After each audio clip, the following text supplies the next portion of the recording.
Eh bien, mesdames, messieurs, bonsoir à tous et à toutes. Bienvenue pour ce conseil municipal du mois de novembre. Voilà. Avant d'ouvrir officiellement la séance du conseil municipal, deux informations. L'une de caractère technique. Vous dire qu'il n'y aura pas de diffusion en direct ce soir de notre séance sur Google, car nous avons un problème technique. Par conséquent, un enregistrement vidéo va être fait de notre séance. Il sera mis en ligne sur les réseaux sociaux dès demain. Voilà, dès demain, mardi. Voilà, c'est un problème technique qui va être résolu, je crois, qui est en cours de résolution. Malheureusement, c'était pas prêt pour ce soir. Voilà la première information d'ordre technique que je souhaitais vous donner. Une seconde information concerne donc la composition de notre conseil municipal. Sachez que par un courrier daté du 29 septembre, M. Didier Vantemsch m'a fait part de sa décision de démissionner de son mandat de conseiller municipal. Voilà, alors qu'est-ce qui se passe dans ces cas-là? La démission est effective dès réception du courrier, qui a été donc ce courrier adressé au préfet de Seine-et-Marne, puisqu'on informe le préfet. Donc, le conseiller démissionnaire ne peut plus participer aux séances du conseil municipal à réception de ce courrier. L'article L270 du Code électoral précise que le candidat venant sur une liste immédiatement après le dernier élu est appelé à remplacer le conseiller municipal élu sur cette liste dont le siège est devenu vacant. La liste, en l'espèce, s'intitule Unis pour Moissy. Elle compte 4 sièges, occupés jusqu'alors par M. Duez, Madame Bamy, M. Didier Vantemsch, donc, et Madame Corinne Marche.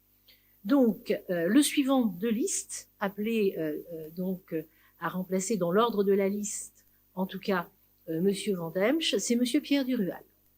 Voilà, il est en effet en 5e position sur la liste Unie pour Moissy. Donc, nous avons bien sûr informé Monsieur Pierre Durual de cette démission, puisqu'il n'en avait pas entendu parler. Il ne peut pas être là ce soir, car il est souffrant. Mais ipso facto, il est installé. Hein, c'est la loi qui en décide ainsi. Il est installé, donc, conseiller municipal ce soir. Donc, nous verrons dans les jours qui viennent, en fonction de l'échange que nous aurons avec lui, s'il compte bien participer aux prochaines séances de notre conseil municipal. Voilà ce que j'avais à vous dire. Peut-être, Monsieur Duez, vous voulez ajouter quelque chose, puisqu'il s'agit de votre groupe? Non, je tiens vraiment à remercier Didier pour tout le travail effectué dans notre groupe et pour notre commune. Merci. Écoutez, on ne s'associera peut-être pas forcément à vos remerciements. Voilà, alors, sur la liste donc des présents ce soir, notre quorum est atteint. Sur les pouvoirs, M. Patrick Necker donne pouvoir à M. Delpy, Mme Desmoulins à moi-même, Mme Antonia Bergano à M. Cupre, M. Olivier Canard à M. Béraud, Mme Natacha Riodin à Mme Lemaire, Mme Waïba Fouf à M. Julien Kawan et M. Didier Lambert à M. Malisevich. Voilà, donc pour les pouvoirs. Alors, comme à l'accoutumée, je vous demande si vous approuvez le compte-rendu du conseil municipal du 26 septembre. Monsieur Abdelaziz Abderrahmane étant secrétaire de séance. Avez-vous des remarques, des questions? Donc, on considère que le compte-rendu est approuvé à l'unanimité. Je vous en remercie. Ensuite, il s'agit donc de la liste des décisions de la maire, donc dans le cadre du compte-rendu de sa délégation de pouvoir. Avez-vous des questions? Je n'en vois pas, je vous remercie. Alors, il n'y avait pas de marché public cette fois-ci, entre notre dernière séance et celle de ce soir. Donc, on va passer directement au tableau récapitulatif du non-exercice du droit de préemption urbain, dont vous avez dû certainement prendre connaissance. Tant qu'il y avait assez peu de dossiers. Voilà, donc pas de questions non plus.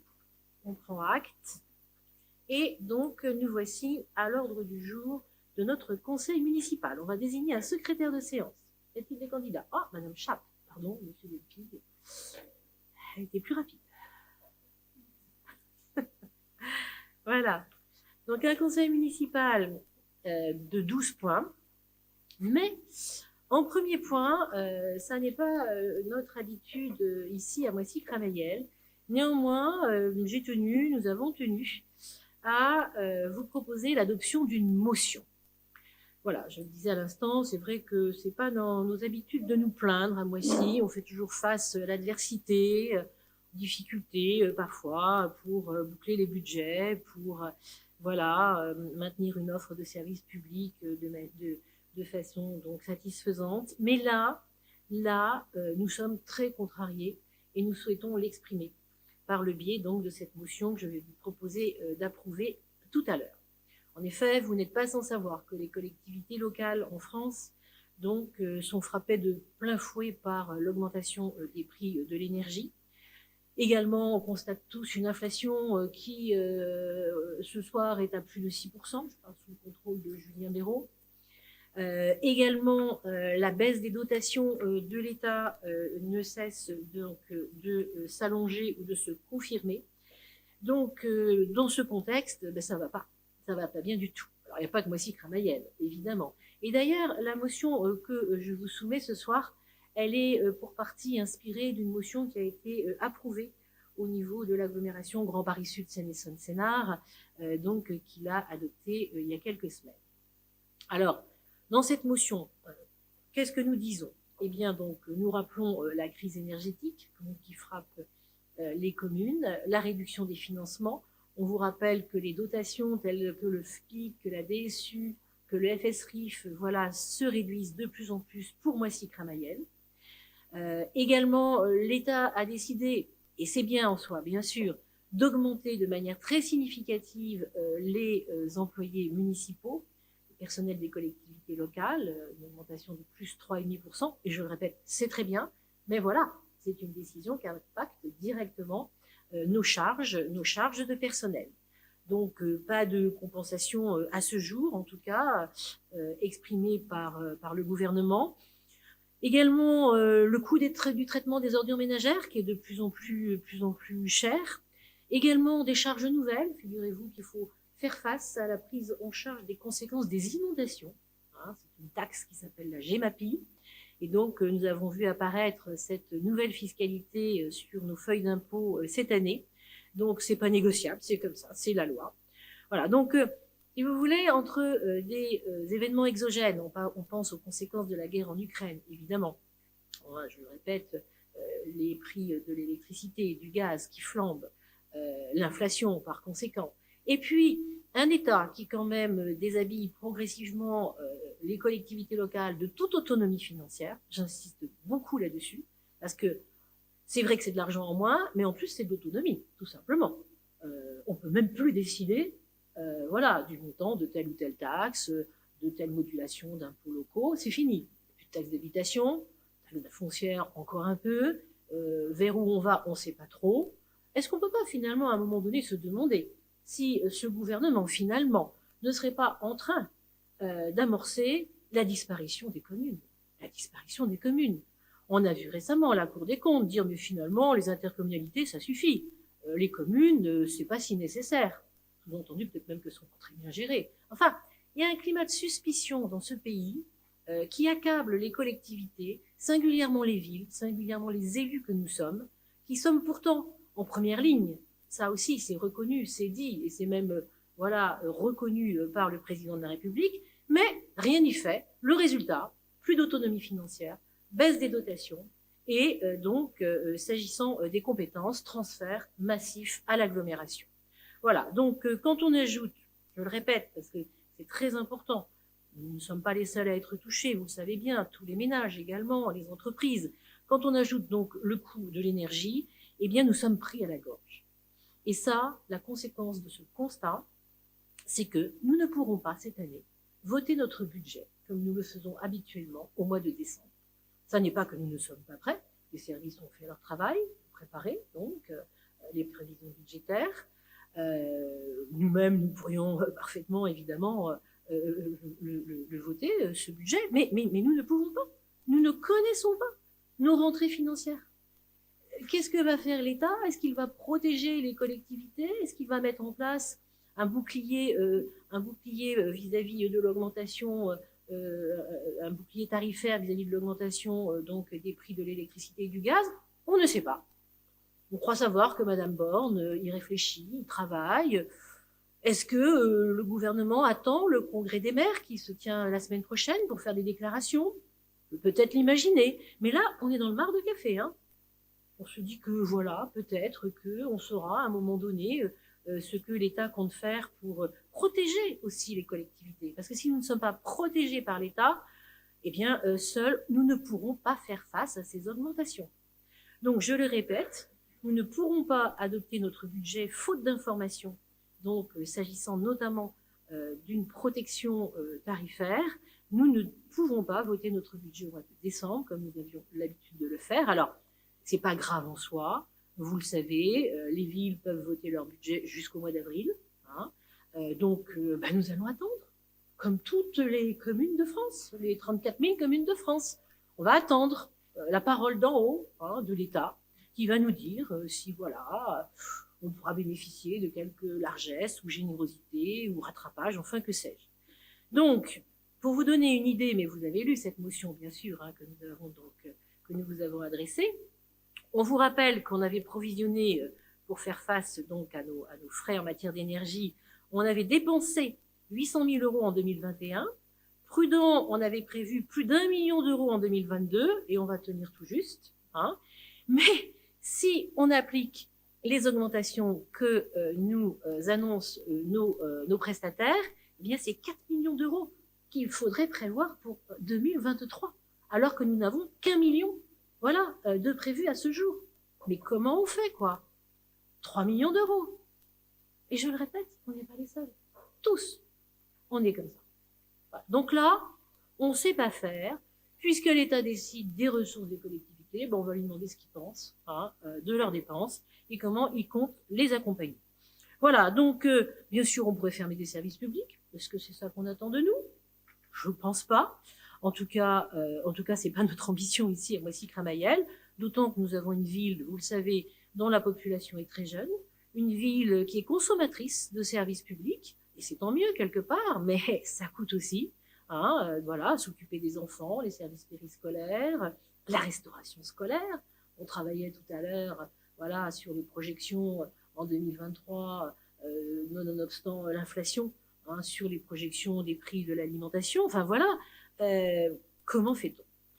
Alors, ça ne va pas nous détourner de nos objectifs prioritaires qui sont, vous le savez, d'amplifier les réponses aux questions écologiques qui se posent à nous. La rénovation thermique, on n'a pas attendu la crise actuelle pour y travailler depuis de longues années. Hein.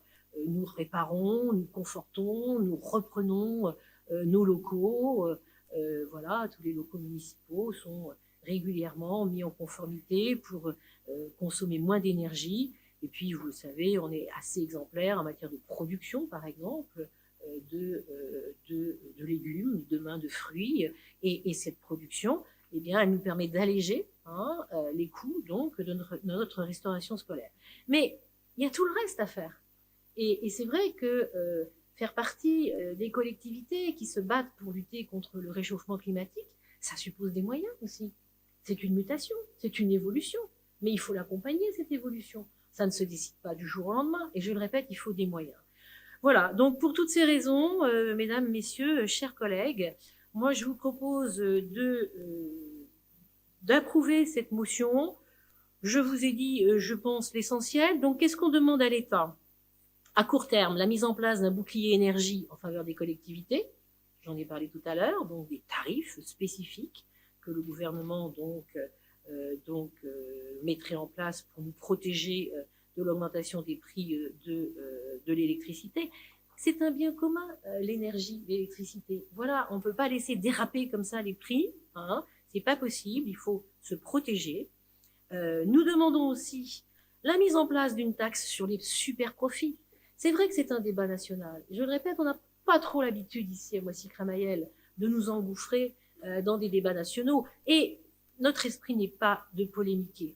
Mais enfin, quand même, tout le monde le sait, il y a quand même des grandes sociétés, hein, suivez mon regard, qui tirent profit quand même de la guerre, de la flambée des prix de l'énergie, etc. Eh bien, il faut, pensons-nous, mettre en place donc une taxe sur ces super profits de ces super entreprises qui sont aujourd'hui bien identifiées et qui doivent mettre elles aussi la main au portefeuille, en premier lieu ces actionnaires, mais également ces grands patrons qui bénéficient de surrémunération absolument intolérables. Voilà. Donc, nous demandons également la mise en place d'un impôt sur les très grandes fortunes pour porter des politiques de transition sociale et écologique et accompagner nos concitoyens les plus modestes. Nous faisons des propositions en matière de transition énergétique. Donc, avec le développement des énergies renouvelables et de récupération, le renouvellement et l'amplification de la rénovation énergétique des bâtiments, donc nous le pratiquons déjà, mais nous allons continuer, voire même amplifier donc ces mesures d'économie pour gérer mieux donc nos dépenses énergétiques. En ce qui concerne le cycle de l'eau, c'est une compétence de l'agglomération, mais vous savez qu'on en parle quelquefois ici. Eh bien, au niveau de l'agglomération, nous avons décidé de reprendre en régie la gestion de l'eau potable, de l'assainissement. Pourquoi? Peut-être justement pour éviter que certaines sociétés fassent des super profits et que ce soit plutôt donc les services de l'agglomération qui gèrent ces questions-là maintenant en direct. Alors, c'est ambitieux, c'est complexe, c'est pas gagné, mais on s'est inscrit délibérément dans cette politique-là de gestion des biens communs, et l'eau, c'est un bien commun également. Et puis, et ça, à Mossy-Craméel, nous sommes exemplaires en ce qui concerne l'agriculture, en favorisant donc la transition d'un modèle d'agriculture intensive vers un modèle d'agriculture raisonnée, respectueuse donc de la nature et en tendant vers la production des produits bio. En matière de mobilité aussi, il y a beaucoup à faire. Nous demandons donc de favoriser les transports du quotidien, les parcours multimodaux, les déplacements doux, et évidemment, il faut que, comme ailleurs, nous retroussions les manches pour sortir de la dépendance du véhicule thermique. Donc vous voyez, les chantiers, ils sont gigantesques. C'est pas que Moissy, c'est absolument, je le répète, toutes les collectivités humaines, et c'est à l'échelle de la planète. Voilà. Donc pour toutes ces raisons que j'ai rapidement balayées, on pourrait en parler des heures, et le débat est ouvert, bien sûr, maintenant. Je vous propose, mesdames, messieurs, chers collègues, d'adopter cette motion que je m'engage à transmettre à la présidence de la République, à la Première ministre et au ministère de la cohésion des territoires et des relations avec les collectivités territoriales. Voilà, je ne sais pas si j'ai été convaincante, je pense que tous ces sujets, eh bien, les médias ne cessent de nous en parler. Il y a même une sorte de peur un peu qui s'installe dans le pays. Est-ce qu'on va demain pouvoir se chauffer? Enfin, c'est une question. On y travaille d'ailleurs. Quelles sont les mesures que nous allons prendre? Réduire le chauffage, réduire notre consommation. Enfin voilà, il y a quand même une grande anxiété qui s'empare de notre pays, pas que, je le répète, mais encore faudrait-il qu'en termes de gouvernance, je le répète, les collectivités soient associées, qu'on les consulte, qu'on leur demande ce qu'elles sont prêtes à faire.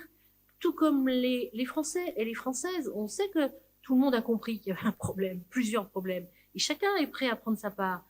Mais il n'y a pas de débat. On ne nous demande pas notre avis, je peux vous l'assurer. Moi qui suis adhérente de plusieurs associations, l'Association des maires de France par exemple, avec mon collègue et ami Guy Geoffroy, maire de Comble-la-Ville, mais on ne sait pas, on ne sait rien. Et voilà. Bon. Voilà, je m'arrête là, vous le sentez, je suis complètement pas passionnée, parce que c'est pas passionnant malheureusement de faire face à de telles difficultés, mais en tout cas il est hors de question de baisser les bras, hors de question, et on se battra jusqu'au bout. Voilà, le débat est ouvert. Qui veut prendre la parole? Oui, Aziz. C'est vrai que la motion, elle est intéressante et Madame la maire, on remercie de cette présentation claire. C'est vrai que je suis un peu frustré en tant qu'élu. C'est vrai qu'on a l'habitude de voter le budget en général depuis des années à cette période-là pour qu'on soit clair sur nos projets qu'on a définis et notre programme politique. C'est vrai que les 3 millions d'euros, à un certain moment, c'est chiffré mathématique, il faut les chercher. Et sur un budget entre 24 et 26 millions, c'est énorme.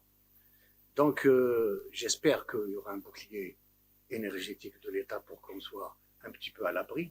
Mais sincèrement, jusqu'à mois d'avril, on est en train de retarder juste la problématique. Mais à un certain moment, je pense qu'il faudrait faire des arbitrages très, très draconiens pour équilibrer ce budget-là d'une manière générale. Mais je crois que cette motion est envoyée par toutes les communes de Sénart et en général du GPS. Donc j'espère que ça va aboutir par rapport à d'autres agglos qui sont autour de Seine-et-Marne et au niveau national. Mais c'est une problématique vraiment très surprenante cette année par rapport aux prévisions de budget de notre commune. Merci Aziz pour cette contribution. Y a-t-il d'autres prises de parole, Monsieur Duez? Oui, bonsoir à toutes et à tous. C'est juste pour une petite explication de vote, on va s'abstenir. Lors du dernier conseil, vous nous avez sorti qu'ici, il n'y a pas de politique nationale et autres. Qu'on fasse une motion et qu'on reprenne les arguments de la NUPES, excusez-moi, c'est pas trop mon trip. Donc, on avait la possibilité de faire quelque chose de très consensuel, de positif. Je sais très bien que tout ce qui tombe sur les finances de la ville, vous n'êtes pas responsable. Mais à un moment donné, il y a plus d'argent de côté. Il y a 3 millions à trouver. On avait budgétisé 220 000, 230 000, un peu plus. Alors que ça fait plusieurs mois qu'on nous indique que l'énergie va flamber. On se retrouve avec une potentialité de 4 millions à trouver. Surtout qu'il y a eu aussi à l'Assemblée, il y a eu des 430 millions qui ont été votés. Donc peut-être qu'on la vote un peu trop tôt, cette motion. Parce qu'on ne sait pas ce qui va être donné. On peut déjà demander entre 30 et 50% de dette prévisionnelle, de budget prévisionnel, de dotation prévisionnelle au compte pour l'année prochaine. Donc on ne sait pas en fait. C'est comme quand je vous disais que le budget on le votait trop tôt. À chaque fois je peux comprendre, hein, chacun choisit comme il veut de les voter quand il veut. Vous n'êtes pas en faute.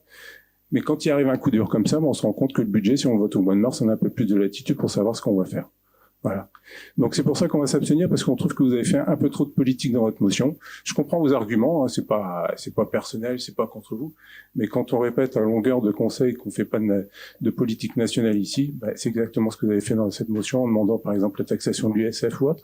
Je suis peut-être favorable à ça à titre personnel, mais ça n'a rien à faire dans une motion au niveau local, c'est tout. Parce que on peut taper sur le gouvernement, on peut taper, je suis loin de les porter dans mon cœur, ça y a pas de souci.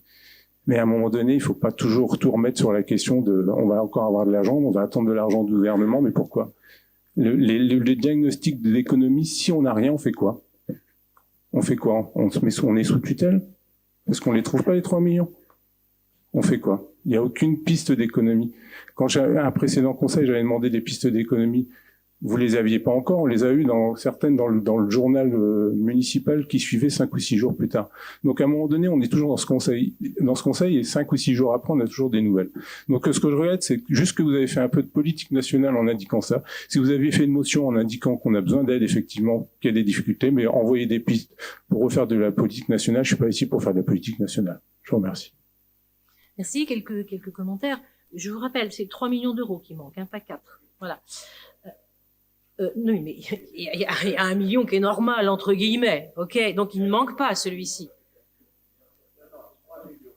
S'il vous plaît. Non, il y a 3 de plus par rapport aux prévisions normales.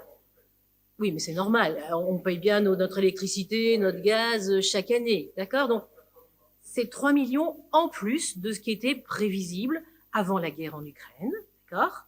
La guerre en Ukraine, quand même. Bon, donc quand vous dites la guerre en Ukraine, c'est février, hein. Voilà. Vous saviez, vous, ce qu'allait se passer? Vous saviez les décisions de Monsieur Poutine? Vous saviez les oléoducs? Non, on savait pas. C'est aussi pour ça que, si vous m'interpellez, je vous réponds, il n'y a pas de problème. C'est pour ça que la plupart du temps, j'ai toujours demandé de voter le budget un peu plus tard quand il y a des problèmes comme ça, parce qu'on n'a jamais de visibilité sur ce qui va tomber. Monsieur, la situation est exceptionnelle. On est d'accord. La situation est exceptionnelle. On est d'accord. Bon. Prendre des mesures pour y faire face, tous les pays d'Europe aujourd'hui sont désorientés, qu'ils soient gérés par la droite, par la gauche ou ce que vous voulez. Tous les pays d'Europe, en tout cas, sont désorientés par rapport aux décisions à prendre. Il n'y a plus de gaz, il n'y a plus de gaz. Monsieur Poutine a fermé les robinets parce qu'il y a une guerre en Ukraine. C'est assez inédit quand même. Bon, donc je crois que c'était en effet très difficile d'anticiper ce genre de choses. Revenez-en. Bon. Ensuite, quelle solution? Je viens de terminer mes propos en disant, moi ce que je regrette, c'est justement cette absence de dialogue entre l'État et les collectivités. Parce que à plusieurs, et grâce au dialogue et aux échanges, on peut peut-être trouver des pistes. On peut en tout cas poser des échéances ensemble. Mais là, il n'y en a pas. Alors c'est vrai que c'est inédit. C'est vrai que l'État, il est certainement tout aussi désorienté que les collectivités, que les Français. Bon, mais on se parle. On n'a aucun espace de dialogue, et c'est là-dessus, moi, que je m'insurge, et je vis ça très mal. Je vous le répète, je suis première vice-présidente de l'Association des maires de France de Seine-et-Marne.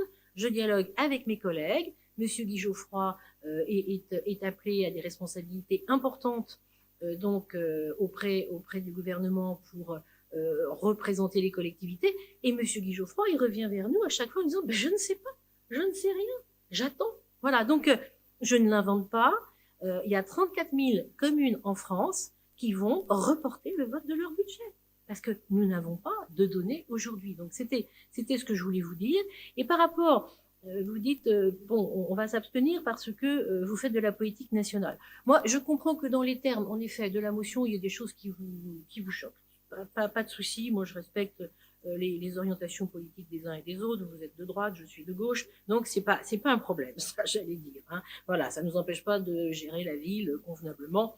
Du moins, c'est ce que je pense. Mais si vous voulez, là, j'ai perdu le fil de mon intervention. Mais voilà, on n'a pas d'informations. On voit bien aussi, je l'ai rappelé, que d'année en année, nous n'avons plus d'autonomie financière.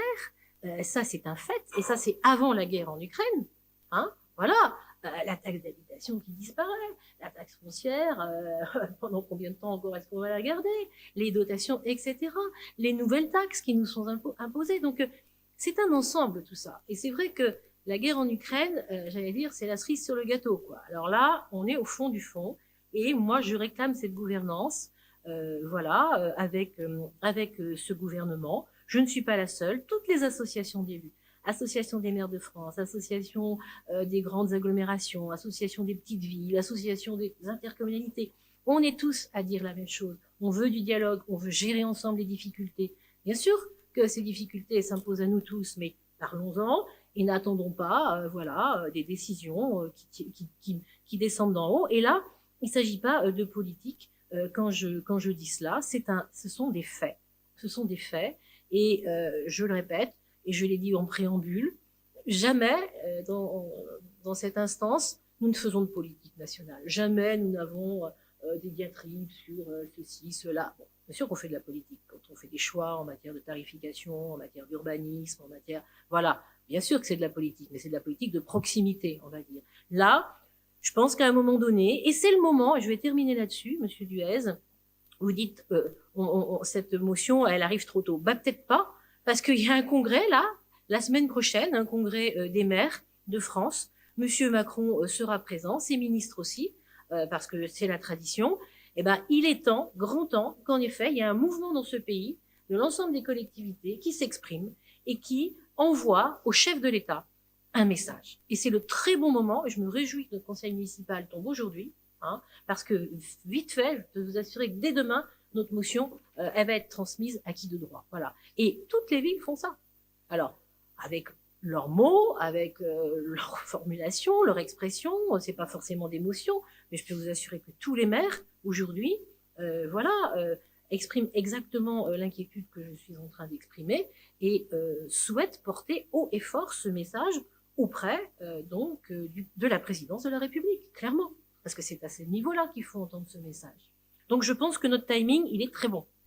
Un petit peu coup de chance, parce que notre conseil municipal aurait pu se passer dans 15 jours. Là, c'est parfait. Et je vous le répète, on va être très, très, très nombreux à exprimer auprès de l'État donc nos inquiétudes et notre irritation, clairement. Voilà. Est-ce qu'il y a d'autres prises de parole? Madame le maire. Merci Madame la maire. Juste pour rappeler que cette même motion a été adoptée à l'unanimité au Conseil communautaire de Grand Paris Sud, dans les mêmes termes, le 27 septembre dernier, au-delà de tout clivage partisan politique. Merci. En effet, l'agglomération est représentative de l'ensemble des sensibilités politiques, de l'arc politique français. Oui, Monsieur Duez, oui, Madame Bani. Madame Babi, peut-être. Très bien. Merci Madame la maire. Tout simplement pour repréciser, puisque là nous sommes dans une instance locale, donc nous défendons les intérêts des Moisséens, et c'est à ce titre que je me suis engagée pour un mandat local, et je tenais quand même à préciser, puisqu'à un moment donné vous avez opposé droite-gauche en précisant que notre liste était de droite. Donc non, je tiens à rétablir les choses. Notre liste est sans étiquette. Moi, Touria Bami, je suis engagée pour un mandat local. Je n'ai aucune étiquette politique. Je l'ai toujours dit haut et fort. Et c'est en tant que Moisséenne, ça fait 20 ans que j'habite à Moissy-Cramayel. Et j'estime qu'aujourd'hui, on doit effectivement s'engager localement, mais sans opposer, parce que c'est ça, effectivement, qui crée des clivages. Et c'est ce qui crée cette tension et qui fait que l'administré, le concitoyen, se désintéresse de la politique et des sujets locaux. Bien, écoutez, pardon madame, mais là je pense que nos concitoyens, ils sont très très attentifs à ce qui va se passer, parce que c'est leurs impôts locaux, parce que c'est leurs tarifs qui demain vont subir l'impact de tout ce que je viens de rappeler. Donc, la politique nationale, à un moment donné, oui, elle se décline aussi au niveau local. C'est absolument imparable. Et puis, ne soyons pas naïfs, madame. Vous dites, vous êtes apolitique. La politique, c'est ce que je sais pas. Non, j'ai précisé sans étiquette, madame la maire. Très bien. C'est quand même important de dire les choses. Madame, c'est tout à fait votre droit. Nous débattons aujourd'hui pour l'intérêt des Moisséens. Absolument. Et c'est important d'être précis dans les messages qui sont transmis. Parce que c'est par la précision des messages qu'effectivement nous arriverons à mobiliser les Moisséens pour effectivement faire avancer les sujets qui ont un intérêt pour cette ville. Donc c'est important d'être précis dans les informations qui sont transmises. Écoutez madame, notre motion, elle est très précise. Ensuite, madame, ne soyons pas naïfs. Voilà, vous faites un groupe avec monsieur Duez, madame Marche, hier monsieur Vantemche qui vient de démissionner.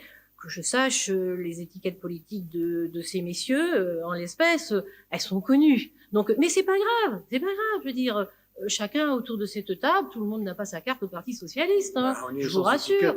On est sans étiquette aussi, voilà. Donc, vous avez raison de le souligner. On est là pour défendre les intérêts des Moisséens. Et moi, ce soir, je vous propose, en votant cette motion, de défendre les intérêts des Moisséennes et des Moisséens.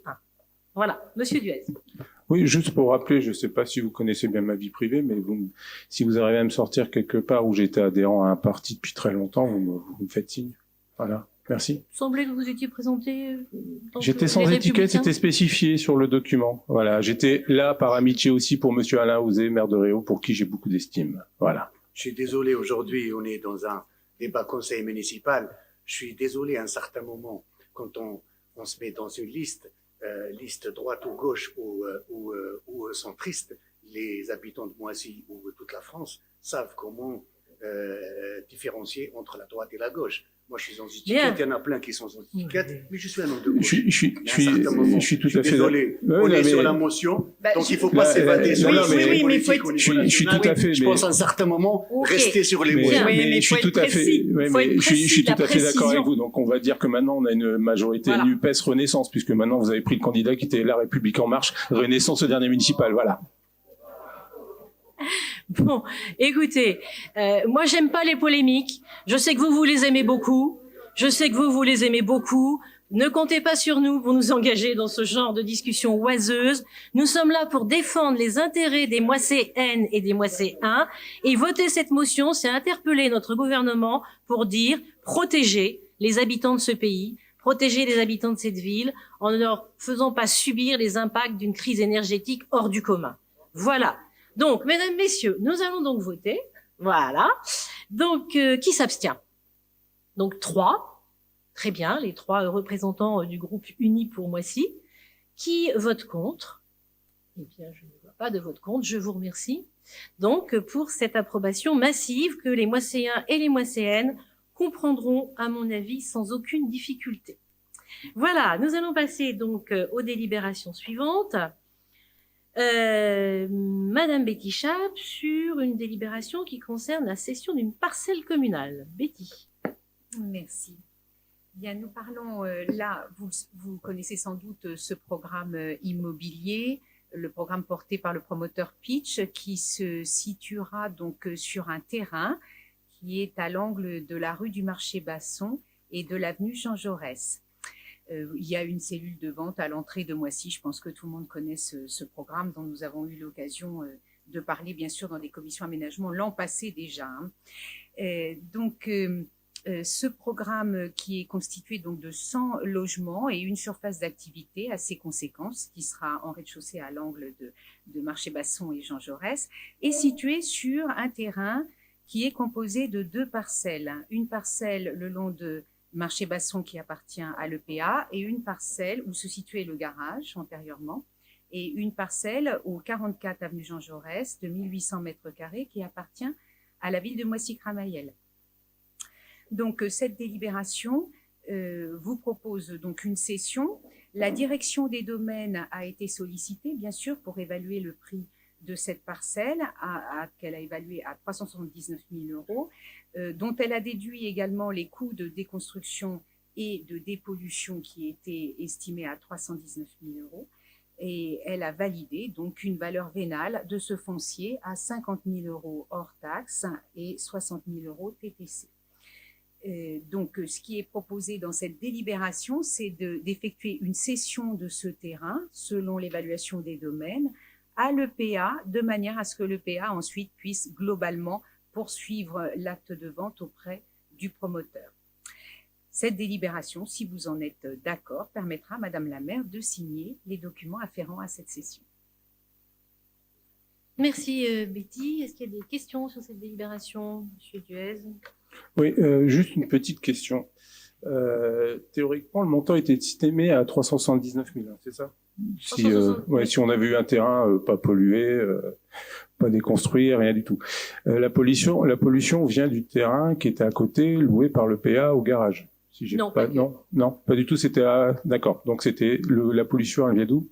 Eh bien, vous avez peut-être remarqué qu'il y a une maison en ruine. Oui. Hein, donc, et le terrain appartenant à la ville est celui qui accueille cette maison en ruine. D'accord?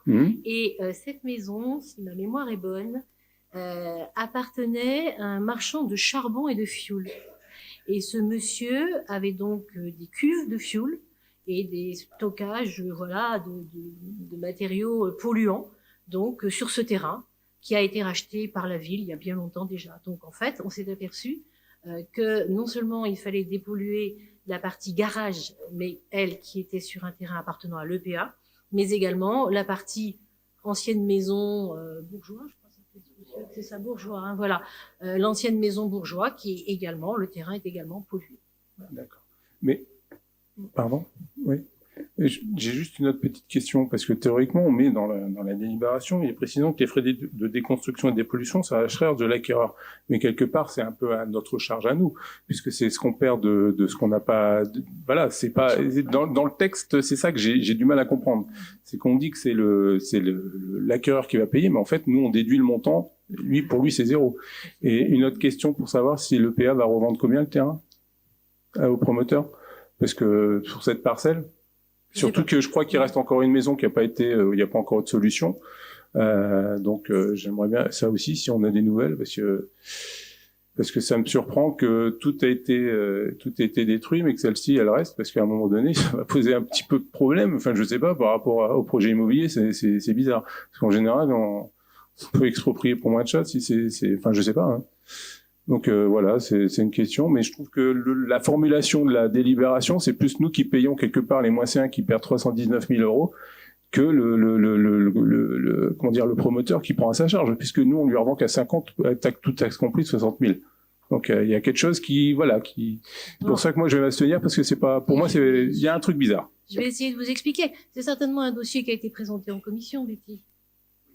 Voilà, peut-être que vous n'étiez pas représenté à cette commission. Ah, c'est dommage. Donc, on va refaire une explication.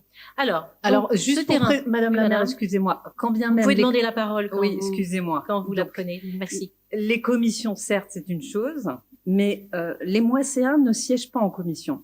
Donc, nous estimons à juste titre qu'il est important d'avoir en conseil municipal un débat, d'autant plus maintenant que les séances sont filmées, Et ce soir, malheureusement, ce n'est pas en direct, mais c'est essentiel pour les Moisséens de pouvoir participer au débat pour des sujets qui portent un intérêt essentiel pour la ville. Alors, madame, il ne s'agit pas de débat, là. Là, je vais faire un rappel des faits. Voilà. C'est pourquoi il faut travailler. Madame, vous permettez que je termine? Madame, il y a un règlement intérieur. D'accord? On prend la parole, on s'arrête, on reprend la parole après l'avoir demandé. Voilà comment on fonctionne en démocratie. Donc, je vous remercie de respecter ces règles élémentaires. Donc, quand je dis que le sujet a été exposé en commission, c'est parce que je vais vous faire un rappel des faits. C'est vrai que c'est un sujet sur un foncier un peu complexe. Il y avait donc une station-service dont le foncier appartient à l'établissement public d'aménagement de Sénart. À côté, il y a une petite maison qui appartient à une famille, voilà, originaire de Moissy. Cette maison, ses propriétaires ne sont pas vendeurs. C'est comme ça, les propriétaires ne sont pas vendeurs. Moissy, on n'exproprie pas les gens comme ça, au motif que on veut une opération immobilière homogène, etc. Ça nous contrarie. On s'est tourné vers cette famille, on leur a vraiment expliqué que ce serait mieux, etc. Mais non, rien à faire. Ces personnes ne veulent pas vendre. Ben, dont acte, on respecte. Ensuite, à côté, il y a donc cette maison qui a été rachetée il y a quelques années par la ville, donc la propriété bourgeois, voilà, un monsieur qui vendait du charbon et du fioul. Donc, c'est vrai que ça fait du coup un foncier un peu complexe, voyez-vous. Bien, le PA Sénart a souhaité vendre son terrain. Et nous, la ville, on s'est dit, bah, nous, qu'est-ce qu'on va en faire de notre terrain? Il faut en effet également le vendre. La mauvaise nouvelle, en effet, pour la ville, c'est que je ne sais pas à combien la ville avait acheté à ce moment-là ce terrain. Malheureusement, le terrain, et c'est valable aussi ce que je vous dis pour le PA Sénart, nous ne pouvons pas le vendre au promoteur au prix du mètre carré habituel, puisqu'il y a une dépollution très lourde à conduire. Et il nous a semblé évidemment beaucoup plus efficace, puisque nous avons en face de nous un partenaire du secteur privé, un promoteur en l'espèce, qui va construire des logements, de lui demander de dépolluer et de prendre en charge l'ensemble du chantier, plutôt que nous, lancer un appel d'offres, trouver une société, dépolluer, puis le PA aurait fait pareil, etc. Donc, c'est ce qui est raconté, en fait, dans cette délibération. Et ça, c'est totalement factuel. Tout est clair. Les Moissiens ne sont pas volés. Là où on n'a pas de chance, c'est que le terrain que la ville a acheté il y a un certain nombre d'années, ce terrain s'est révélé très pollué. Et la dépollution, avec les normes qui aujourd'hui sont de plus en plus exigeantes, ça coûte très cher. Et l'EPA a le même problème. Je peux pas vous répondre sur le prix de l'EPA. Pardon, j'ai pas l'information ce soir. Bon, on vous répondra si vous le souhaitez. Oui, attendez, je vais donner la parole à Merci. Oui. Voilà. Parce que à la commission, on a discuté de ce sujet-là. C'est pas le sujet. Mais aujourd'hui, le bout de terrain qu'a acheté la commune en 2004, 2003, 2004, 2005, je crois, à l'époque, il n'y avait pas ces normes de dépollution. Ouais. Le terrain, il était comme il est. Et donc, aujourd'hui, les normes, ils ont changé. Et dans l'acte, quand un promoteur, il achète un terrain, il met une clause. Il dit, si il y a de l'amiante ou il faut des produits industriels qu'il faut enlever, c'est à votre charge. Est-ce que vous êtes vendeur? Donc, on est obligé, cette clause, de la respecter. Après, ils font des fouilles, ils font des recherches. Est-ce qu'il y a ou il n'y a pas? Sur ce terrain-là, il y en a, puisque c'est une entreprise. À l'époque, c'était du fioul, c'est des choses qui sont. Donc, si on vend pas ce terrain-là avec la clause, il se vendra jamais. Donc voilà l'histoire de ces 319 000 euros. On doit dépolluer, et c'est dans la clause notariale qui se vend entre un acheteur et un vendeur. Merci. Bien, écoutez, mesdames, messieurs, monsieur Duez, encore une question? Non, juste une remarque. Merci pour la précision, mais donc c'est bien la commune qui perd 319 000 euros plus avoir acheté un terrain. Non, mais je comprends. C'est pas, je vous mets pas en porte-à-faux par rapport au texte. Mais si, elle a acheté un terrain en 2004, 2003. On sait pas pourquoi elle l'a acheté. Pourquoi elle voulait ce terrain-là? Ça me regarde pas. J'étais pas là. Non. Donc voilà. Donc mais c'est pour ça.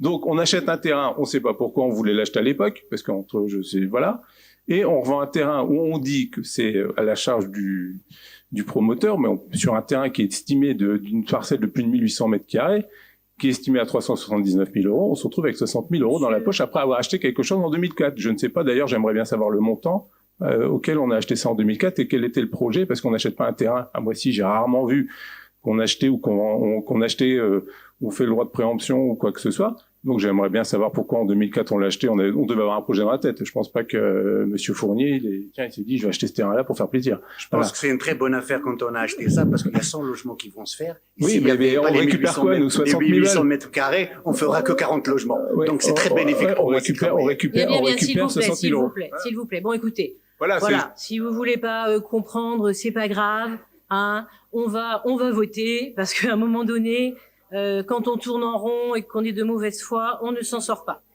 Donc, mesdames, messieurs, je passe au vote. Y a-t-il des abstentions? 3 abstentions. Eh bien, écoutez, y a-t-il des votes contre? Parfait. Donc, nous allons pouvoir réaliser en effet une centaine de logements. 70, non, je crois. Hein, une centaine de logements. Voilà. Dont 30 logements sociaux, en effet, qui permettront d'accueillir des familles de la résidence du parc, qui apprécieront, elles, de ne pas être délocalisées et de pouvoir bénéficier de logements neufs et conformes à des éléments de confort qu'elles n'ont pas aujourd'hui. Voilà, écoutez, je vous remercie. La délibération suivante, il s'agit de la création du conseil de crèche. Betty Ayamo. Merci Madame la maire. Alors, pour rappel, la Charte nationale de l'accueil du jeune enfant, dans son article L 214-1-1 du Code de l'action sociale et des familles, rappelle l'intérêt de faire participer les enfants et leurs parents à l'élaboration des projets ou des activités les concernant. C'est dans le cadre de ce principe mis en œuvre par les établissements municipaux d'accueil de jeunes enfants que nous vous proposons la délibération concernant la création du conseil de crèche dans chaque établissement d'accueil du jeune enfant. Le conseil municipal, le conseil de crèche, instance consultative, vise notamment à favoriser le dialogue entre les parents, les élus et les professionnels de la petite enfance. Pour garantir collégialement le meilleur accueil possible du jeune enfant, les parents seront étroitement associés à la vie de la crèche et à la politique éducative de la ville. D'une part, le conseil de crèche recevra des informations concernant les conditions générales d'accueil des enfants, qui comprend notamment des activités pédagogiques, les éléments sécuritaires, les projets de l'établissement et leurs différentes composantes, la coordination de l'établissement avec les autres services municipaux. Et d'autre part, il pourra être consulté sur l'organisation de conférences sur des thématiques autour de l'accompagnement à la parentalité, proposées à la fois par les professionnels ou même par les parents. Ils seront également consultés sur des actions partenariales avec les acteurs éducatifs et culturels du territoire, tels que les écoles, les associations et pourquoi pas également la médiathèque. Chaque structure sera composée des membres suivants. Madame la maire, ou en cas d'absence, la conseillère municipale déléguée à la petite enfance, le directeur général adjoint des services à la population, la directrice du pôle éducation, la responsable de la crèche ou son adjoint, s'il y a lieu, les représentants du personnel désignés par la responsable de l'établissement d'accueil du jeune enfant, l'ensemble des parents dont l'enfant est accueilli dans l'établissement à la date du conseil. Sur proposition de Madame la maire, il est demandé ce soir au conseil municipal de décider de la création du conseil de crèche, d'approuver son rôle et sa composition et d'autoriser Madame la maire et la conseillère municipale déléguée à la petite enfance de signer tout document relatif au conseil de crèche. Merci Betty. Des questions sur la mise en place de ce conseil de crèche? Non? Bien. Si. Mais vous excusez pas, madame, je vous en prie, prenez la parole. Mais bien sûr, avec plaisir. Si, merci bien. Donc, vous avez présenté la composition de ce conseil de crèche avec effectivement la présidence assurée par Madame la maire, un membre élu de la majorité. Est-ce que vous avez envisagé qu'il y ait un membre de la minorité qui puisse siéger sans voix consultative, par exemple? Alors non, si vous lisez bien, madame, je vous invite à reprendre la délibération, c'est la maire qui donc représente le conseil municipal au sein de cette instance, ou en cas d'absence de la maire, la conseillère municipale en charge de la délégation petite enfance, ce qui paraît tout à fait logique. Voilà. Je réitère ma question. Est-ce que vous avez envisagé que les membres de la minorité puissent également siéger sans avoir forcément une voix délibérative au sein de cette instance? La réponse est non, madame. Très bien, je prends acte. Très bien. Eh bien, écoutez, chers collègues, je vous propose de passer au vote. Y a-t-il des abstentions? Des votes contre? Très bien, la délibération est adoptée à l'unanimité. Je vous en remercie. La délibération suivante, c'est une convention avec Pôle emploi et c'est Betty Ayamo. Alors, donc les parents sont les premiers éducateurs de leurs enfants. Excusez-moi. Non, je me suis trompée de... Pôle emploi, là, on change de, Pôle emploi, pardon. change de registre. Alors, donc, nous y sommes. Donc, la convention avec Pôle emploi dans le cadre de la labellisation AVIP, établissement à vocation d'insertion professionnelle de la crèche Les Coquelicots. Donc, l'accès à un mode d'accueil du jeune enfant constitue pour les parents en recherche d'emploi un préalable. La commune a souhaité, au titre de la crèche collective, s'engager aux côtés de la CAF de Seine-et-Marne, du département de Seine-et-Marne et de Pôle emploi dans le dispositif national des crèches AVIP, c'est-à-dire à vocation d'insertion professionnelle, qui est destiné à promouvoir le rôle de l'accueil de la petite enfance dans la lutte contre l'exclusion. Les crèches qui sont labellisées AVIP accueillent les enfants dont le parent est dans une démarche active de recherche d'emploi et d'insertion dans le cadre d'un accompagnement global proposé par Pôle emploi. Dans ce cadre, une convention doit être signée avec Pôle emploi pour partager des informations sur les parents susceptibles de relever de ce dispositif national, dans le respect, bien entendu, de la réglementation applicable au traitement des données personnelles, notamment le règlement européen 2016-679 du 27 avril 2016 RGPD et la loi 78-17 du 16 janvier 1978 relative à l'informatique, aux fichiers et aux libertés.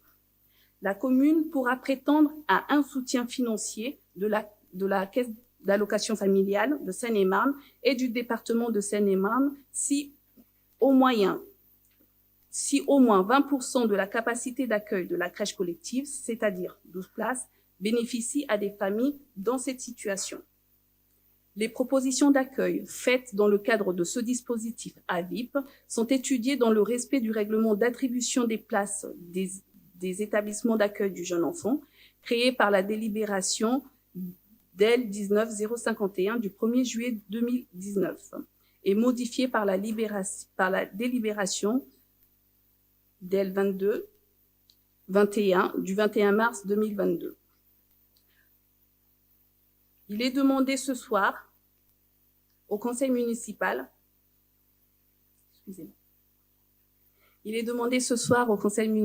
d'approuver les termes de la convention entre Pôle emploi et la commune de Moissy-Cramayel au titre de la labellisation AVIP de la crèche collective des Coquelicots et d'autoriser Madame la maire à signer le dit projet et tout document relatif à ce dossier.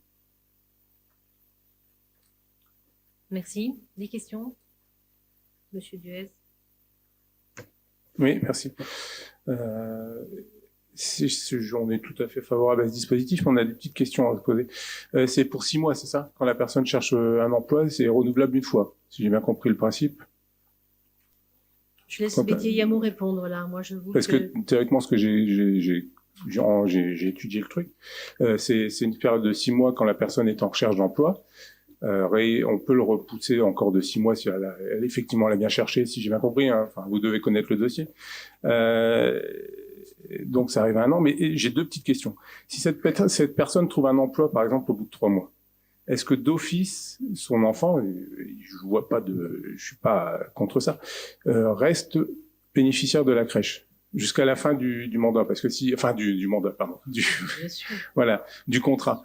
Des 6 mois, mais par exemple, si la personne d'accord, après 6 mois, oui, merci, d'accord, elle doit trouver une autre solution que la crèche.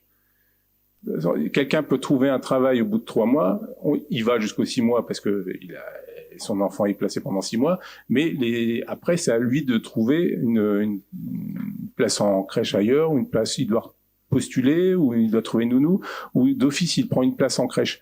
Parce que ma question c'est ça, c'est si la personne elle trouve, je pense que vous connaissez le dossier, voilà. Donc, vous comprenez ce que je veux dire? C'est un contrat, donc... Non, mais le contrat, c'est pour 6 mois. C'est une personne qui cherche un emploi, si j'ai bien compris. C'est un contrat de crèche. De 6 mois. Il a intégré la crèche. Il n'y a pas une durée précise pour... Théoriquement, il y a 6 mois. Puisque elle fait sa recherche d'emploi pour 6 mois. C'est des bénéficiaires c'est des personnes qui sont en recherche d'emploi active. Oui. D'accord? Donc, au bout de 6 mois, si au bout de 3 mois, elle trouve un travail, je comprends qu'elle puisse aller jusqu'au bout de ces 6 mois. Mais après ces 6 mois, puisque c'est une personne active, puisqu'elle travaille, est-ce qu'elle elle reste dans ce dispositif ou elle doit faire une demande pour pouvoir obtenir une place chez une nounou ou une assistante maternelle ou elle doit trouver une solution, ou son contrat est pérennisé jusqu'aux 3 ans de l'enfant, enfin jusqu'à ce qu'il aille à l'école? C'est 6 mois. Non, alors, si vous permettez, merci. Je vous renvoie à la lecture de la convention, voilà, dont vous avez été destinataire. Évidemment, page 4 sur 14, article 3, c'est très très bien expliqué, voilà. Hein. 3e étape, 1 mois avant l'échéance de fin de contrat, c'est un petit peu votre question, hein, Pôle emploi et la commune de Moissy se réunissent afin d'étudier la pérennisation ou l'arrêt des contrats. Voilà, donc c'est étudié au cas par cas, en fonction de la reprise Et si cette personne a trouvé un travail, on lui laisse la place en crèche, est-ce que ça vient en déduction, sa place qui est là, elle vient en déduction des 12 pour les 6 mois qui suivent, ou les 12, elles viennent en plus sur la totalité? Vous comprenez ce que je veux dire? Peut-être pas, je suis pas très clair, même moi, des fois, c'est difficile. Ce que je veux comprendre, c'est si cette personne trouve un travail. D'accord? Ça, c'est une convention pour 6 mois, on est bien d'accord? Je regarde votre DG, je crois qu'elle me comprend à côté. Voilà. Au bout de 6 mois, au bout de 5 mois, elle a trouvé un travail. Son contrat va jusqu'aux 6 mois. On voit ce qu'elle a fait, mais elle peut rester dans la crèche. L'enfant va pas se retrouver dans la nature, ou elle doit trouver sa propre solution. Voilà. C'est ça que je veux savoir. Oui. Alors attendez. En effet, la vie n'est pas si cruelle, si vous voulez. À partir du moment où un enfant est accepté dans la crèche, on le garde. Voilà. Par contre, il s'agit de la labellisation. La question que vous posez concerne la labellisation, en effet. Eh bien. Et à ce moment-là, cette labellisation, elle est revue dans le cadre d'un dialogue entre Pôle emploi et la ville. Voilà. Donc, mais on ne jette pas l'enfant à la rue, vous m'avez fait très peur. Non, c'est parce que... D'accord. Mais non, mais c'est parce que du coup, elle vient en déduction du quota sur les restes de places en crèche, entre guillemets, pour la personne lambda qui fait sa demande avec des points. Voilà, c'est simplement ça que je veux savoir. L'enfant, une fois qu'il est accueilli dans la crèche, il bénéficie d'un contrat d'accueil. Voilà. D'accord, oui, mais c'est... Bien, allez... Donc, sur cette convention, y a-t-il des abstentions? Des votes contre? Je n'en vois pas. Je vous remercie. Alors, la délibération suivante. Philippe Delpy, une convention d'objectifs et de financement entre l'association Sénart-Moissy et la ville de Moissy-Cramayel. S'il vous plaît, délibération comprend chaque année. Il s'agit donc du soutien à l'association de football Sénart-Moissy. Oui, tout à fait. C'est une association, donc on réitère cette convention chaque année. Pourquoi? Parce qu'il y a une convention d'objectifs, puisqu'on dépasse une certaine somme, donc au-delà de 23 000 €. On doit effectivement donc faire cette convention. Donc là, simplement, qu'est-ce qu'il y a à dire? Donc 25% de plus sur l'association. Donc c'est une association qui fonctionne très bien, et on a un pôle donc féminin qui fonctionne également très bien. Donc moi, j'autorise je demande à Madame la maire donc d'approuver les termes de cette convention et de l'autoriser à la signer tous les documents y afférents. Merci Philippe. En effet, donc plus de 900 adhérents, je crois. D'ailleurs, il va falloir 905 exactement. Il va falloir qu'ils s'arrêtent à un moment donné parce que les équipements sont ce qu'ils sont. Mais enfin, voilà, je crois que le travail de l'association est reconnu. Ils respectent la convention qui nous lie, c'est ça qui est important. Et donc, ils ont fait émerger un pôle féminin qui est reconnu maintenant à l'échelle de l'Île-de-France. Des questions sur cette convention? Juste une petite précision pour savoir, je sais qu'il y a 30 jeunes qui peuvent assister au match gratuitement. Est-ce que les places partent facilement et est-ce que ça tourne entre les jeunes? Oui, tout à fait. Donc là, on les voit régulièrement, on les voit 2 fois par an. Donc pour faire un point chaque fois pour voir les problématiques qu'il y a. Donc tout va très bien comme je viens de vous le dire. Et en plus, donc là, ils sont sur l'achat de 2 véhicules qui pourront être prêtés à d'autres associations si elles le désirent. Voilà. Et pour information, 63 000 euros, donc qui leur sont alloués chaque année. Depuis leur... Très bien, une association dynamique, bien structurée en tout cas. Voilà, écoutez, je soumets cette convention au vote. Y a-t-il des abstentions, des votes contre? Je n'en vois pas. Je vous remercie. Alors, on va passer à la commission finance, une DM1, Julien Béraud, décision modificative numéro 1. Merci Madame la maire. Donc en effet, première décision modificative de l'année assez technique et je vais dire on a été habitué à des DM un peu plus longues que celle-ci. Donc de manière traditionnelle, fonctionnement, recettes, dépenses, investissement, recettes, dépenses. Sur le fonctionnement, nous sommes sur une décision modificative pour un montant légèrement supérieur à 31 000 euros. Comme vous le voyez dans les tableaux, on est sur une recette subvention État pour la manifestation de la Moissy Cup à hauteur de 20 000 euros. On en avait déjà parlé dans cette instance. Il y a 15 000 euros que nous retrouvons en dépenses qui sont versées à la structure Moissy Cup. Sur ces 31 000 euros, vous le voyez, on a surtout des impacts, et j'en suis bien désolé, de décisions de l'État à constater, Madame la maire. L'ajustement de prévision du FSRIF, moins 67 909 euros par rapport à ce que nous avions estimé lors de l'élaboration de notre budget l'année dernière. Cette notification est intervenue en cours d'été, donc on ne pouvait pas l'avoir au moment de notre budget. Un ajustement également du FPIC pour 38 400 euros suite à la notification de l'État en août et à la décision de GPS que nous avions pris en conseil communautaire en septembre sur les modalités de répartition. Donc on est un peu plus de 100 000 euros sur ces deux subventions à la baisse. Nous avons un remboursement d'assurance statutaire pour 68 825 euros et une subvention de 50 000 euros, subvention État, dispositif plan mercredi pour nos accueils de loisirs. En matière de dépenses de fonctionnement, on retrouve un certain nombre de mouvements qui s'équilibrent entre dépenses. On retrouve un ajustement prévision du FPIC à quasiment 13 000 euros, mais je n'y reviens pas, vous le savez qu'on est contributeur au FPIC tout en étant bénéficiaire depuis l'année dernière, donc c'est pour ça qu'on retrouve cet ajustement, et les 15 000 euros de subvention à l'association Moissy Cup. En matière d'investissement, on est sur un montant à l'équilibre, toujours de 182 000 euros, 315, avec, vous le voyez, des autofinancements, la grande majorité étant 160 413 euros d'écriture d'ordre, qui sont en fait des réécritures de crédit afin de nous permettre de percevoir l'année prochaine du FCTVA. Je crois qu'on en a déjà longuement parlé, nous aurons besoin de ce FCTVA qui est encore une recette qu'on nous préserve, donc profitons-en.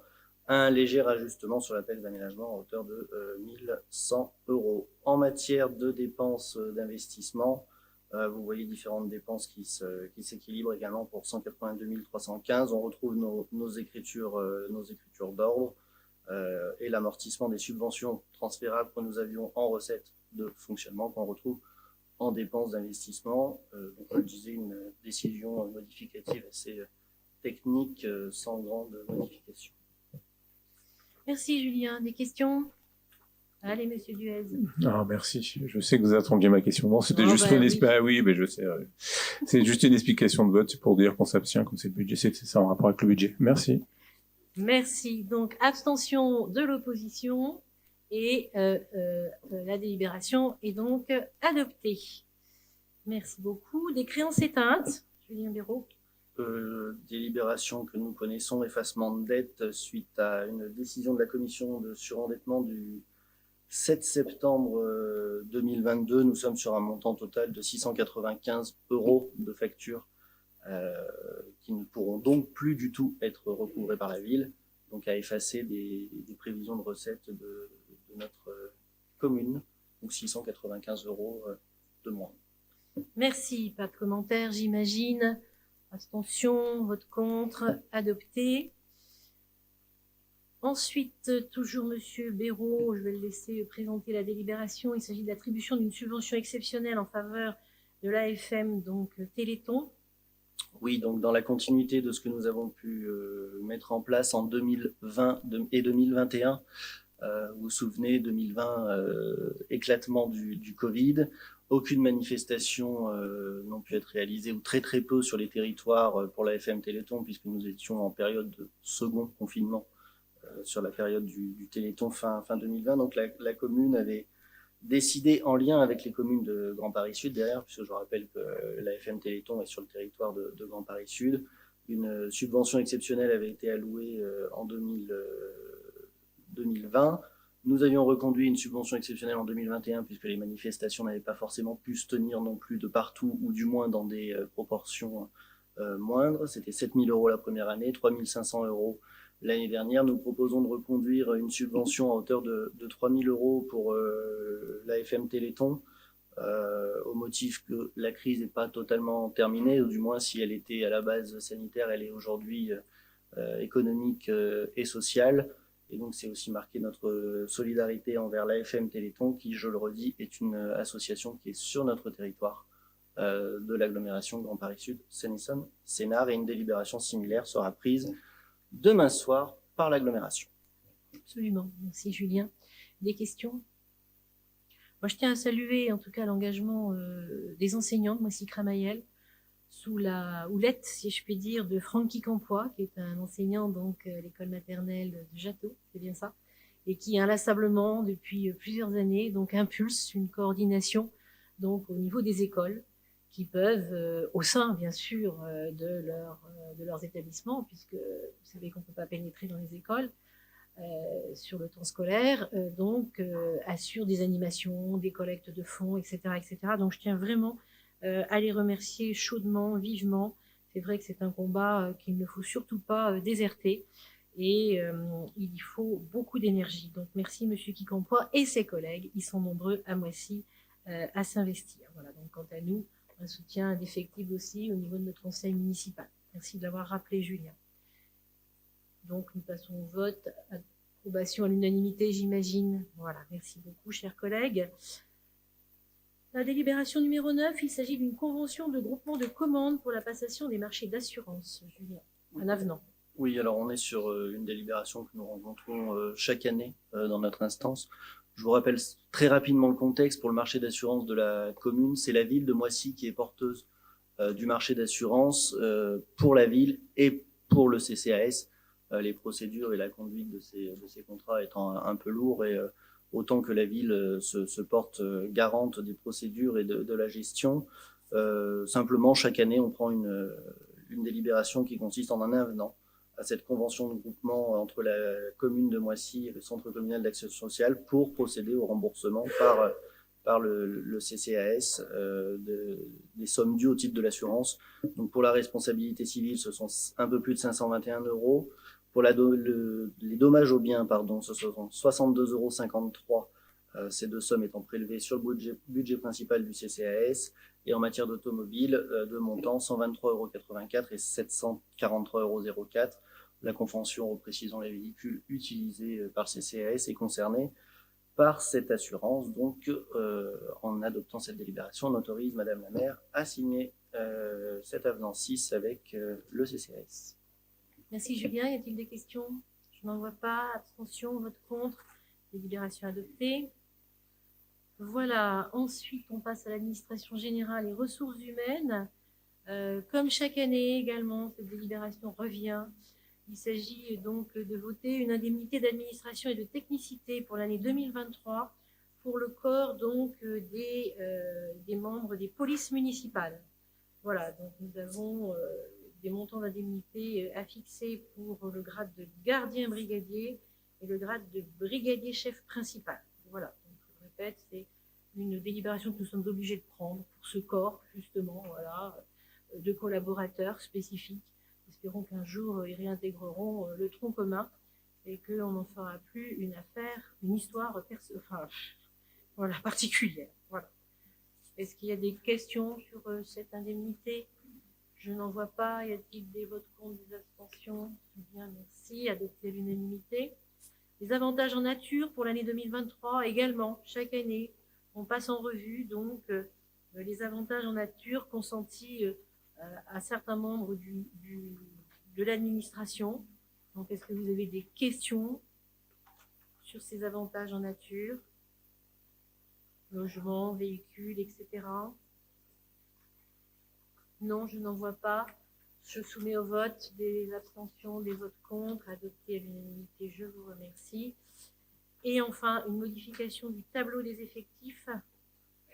Mineur, si ma mémoire est bonne, en effet, une création de grade pour l'aménagement urbanisme, donc s'agissant d'un ingénieur principal à temps complet. Et tous les avancements, en effet, toutes ces transformations de grade. Ah non, non, oui, c'est plus copieux que ce que je m'en souvenir. Voilà, toutes les transformations de grade correspondant à des évolutions de carrière. Voilà. Des questions peut-être, mais vous avez une note technique qui est jointe, qui est précise, me semble-t-il. Donc, je n'en vois pas. Je soumets la... Oui, je vous en prie, madame. Je profite de cette délibération portant sur des créations de postes. On ne peut que le saluer, et puis notamment l'avancement de grade proposé, hein, puisque le déroulement de carrière des agents des collectivités territoriales est important. C'est une manière aussi de reconnaître la qualité de leur travail, et je tiens à saluer le travail de l'administration, puisque sans l'administration, effectivement, nous ne serions pas là à débattre sur des sujets aussi importants. Par ailleurs, je tenais aussi à échanger avec vous sur de nombreuses vacances de poste que j'ai pu observer sur emploi territorial pour la ville de Moissy-Cramayel dans différents secteurs de la collectivité. Donc, n'est-ce pas le signe d'un turnover qui pourrait paraître inquiétant au sein des services municipaux et des difficultés notamment de recrutement que peuvent connaître plusieurs collectivités territoriales, hein, comme vous l'avez précisé, Madame la maire, au sein des nombreuses communes que connaît la France. Nous savons, comme vous et moi, que les recrutements deviennent difficiles, puisqu'il s'agit aussi de fidéliser des cadres territoriaux, des agents communaux, dans un contexte qui parfois peut être compliqué. La crise sanitaire n'a pas facilité le travail de ces agents. Il est important de les remercier et de pouvoir aussi les accompagner dans l'exercice de leur mission au quotidien. Il n'y a pas de question, donc. C'était une question notamment sur... Si, il y a une question. Vous avez amorcé la réponse. J'ai évoqué la question des postes vacants. Oui. À Moissy-Cramayel, notamment sur quand vous regardez, puisqu'il y a une obligation pour les collectivités, hein, dès lors où il y a une vacance de poste, de pouvoir faire une annonce. Oui, donc c'est le cas sur emploi territorial. Donc c'est à ce titre que je pose la question, n'y aurait-il pas des difficultés au sein de l'administration à Moissy-Cramayel pour avoir autant de postes vacants? N'y aurait-il pas un turnover qui puisse laisser présager des difficultés? Si difficultés il y a, quelles sont ces difficultés?